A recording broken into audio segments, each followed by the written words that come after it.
Hi, thanks for tuning in. Today I want to share the rules of luxury shopping.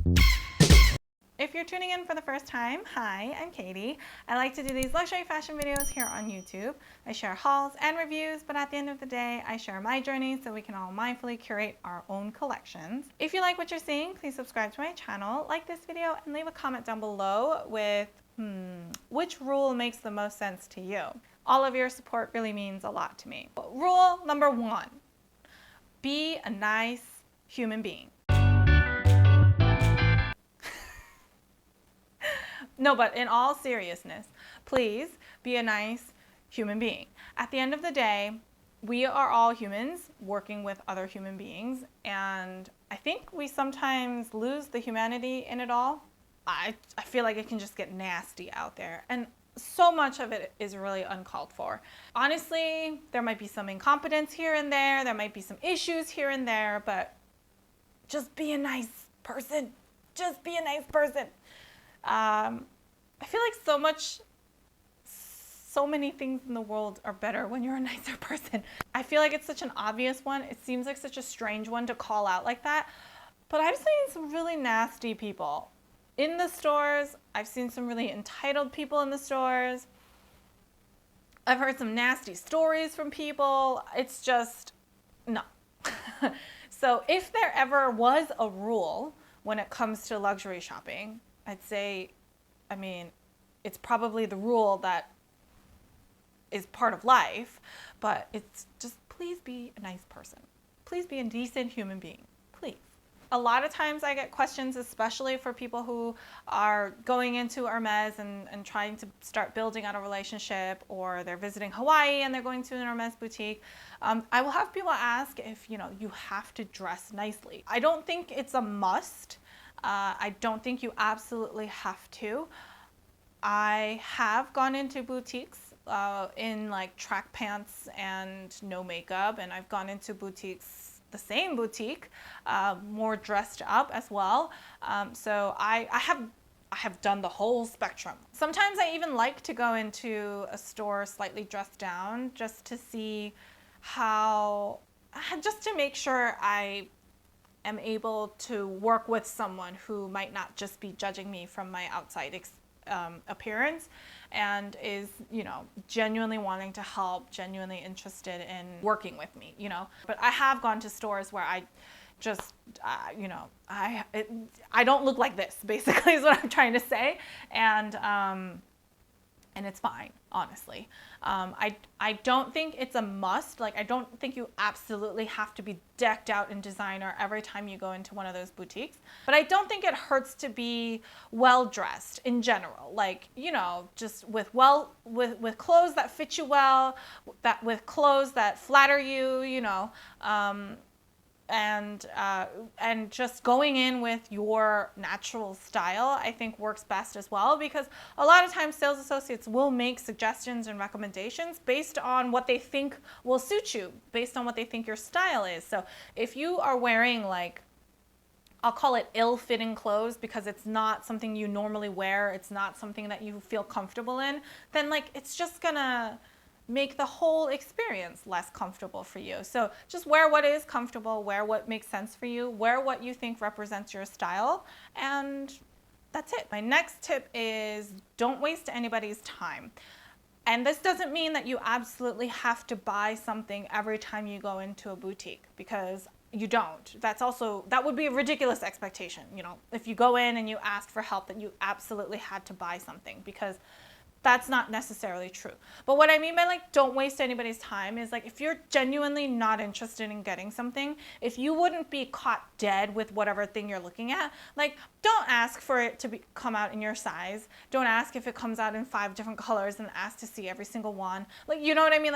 If you know it's not really for you, then you don't have to spend too much time on that piece. Sometimes I'll be really excited to see something. I'll actually see it in the store and I realize it's not really what I thought it would be. I can get very particular about the weirdest details. The proportions look like they're a little off. The material doesn't feel right. The colors are off. I can have something really small it can seem really small to someone else, be a big deal for me and a deal breaker. Like, and then the reason why I don't get something. But I talk through all of those things. Like I'll verbalize, I'll communicate those kinds of comments, not in an annoying way, but just to like let them know, I'm like, oh, this is like a lot smaller than I thought it would be, or something like, oh, this is like an interesting color, like this is not quite what I thought it would be. Like I'll say those things out loud so that people around me understand that like I may have been genuinely interested in this. I wasn't just walking in just to waste someone's time, but you know, it's actually not what I thought it was going to be.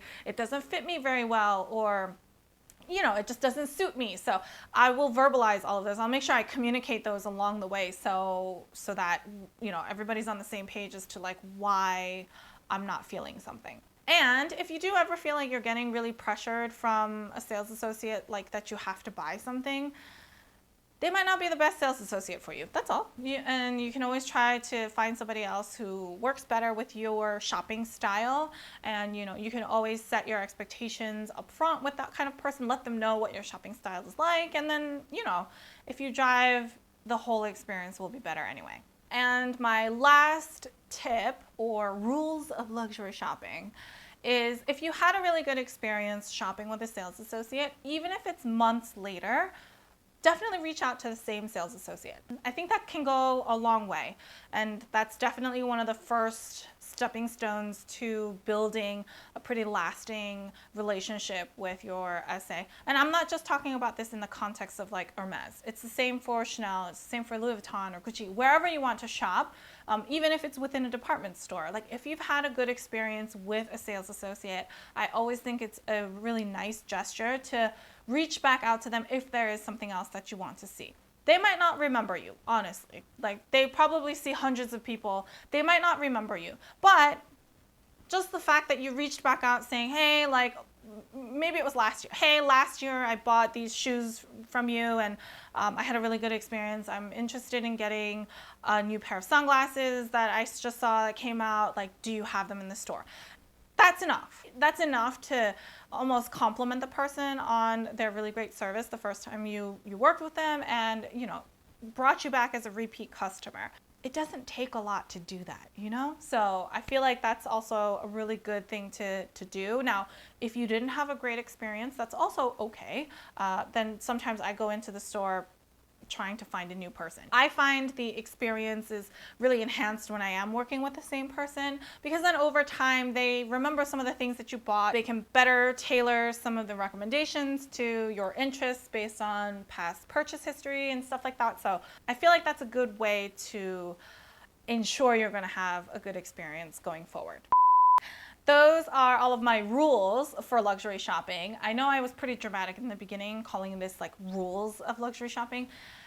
There really are no rules, honestly, except for the first one, okay? Except for the first one. Everybody's got to be a nice person. It's just, come on. There's just too much stuff happening in this world for us to be dealing with poopy people at the same time, okay? There's enough poopy stuff, so like, let's not be poopy to each other. It's like the bottom line, really. So outside of that one, there really are no rules of luxury shopping. You do what feels best for you. You do what feels right for you. Sometimes for some, that means in-person shopping isn't a great experience and online shopping is much better. So if that works better for you, do that. That's what works, right?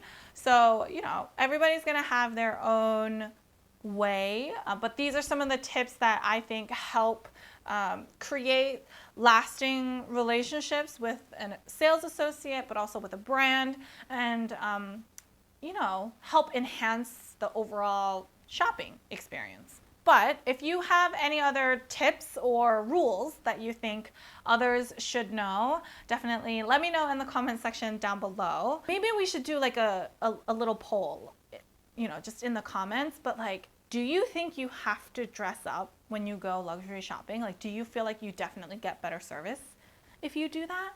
Like, let me know in the comments down below. If you have any other questions, feel free to leave them down below or head on over to Instagram and I'd be happy to help however I can. If you like this video, please give me a thumbs up. I really appreciate all of your feedback and support. If you like this kind of content and you haven't already, please subscribe to my channel. I post new fashion related videos every Sunday and Wednesday. So until next time, bye!